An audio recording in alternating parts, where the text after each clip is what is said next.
Hey there, it's Aaron from TrafficGuard, and today I'm going to take you through our placements report. To navigate to the placements report, you simply need to click on Lifecycle, Acquisition, and then Placements. So as you can see here, this current client is running across the display network. Now when we are in prevention, we will still block all of the invalid traffic from these placements.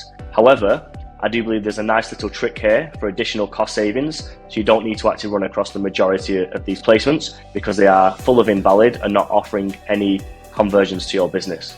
So what I would recommend is adding the filter, Google Ads conversions, and then you can simply select equals 0. You will then apply that filter. Now what that means is we're now going to load any placement within this account that has had 0 Google Ads conversions in the last 30 days. So as you can see here, the total filtered is actually pretty much the total of all of the placements, which means that the majority of these placements have actually not converted. Now we know that display can be full of fraudulent activity.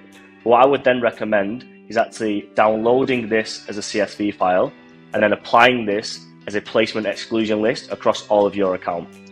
As you can see here, the majority of invalid clicks was actually coming from the majority of placements, which means that they are offering no value to this business. So as mentioned, in prevention, we will block the invalid traffic, but there's additional cost saving here. For this current client, that would have been around 106,000 within the last 30 days. So highly recommended additional cost saving benefit that you can utilize our platform for by simply adding a filter and then exporting that as a CSV.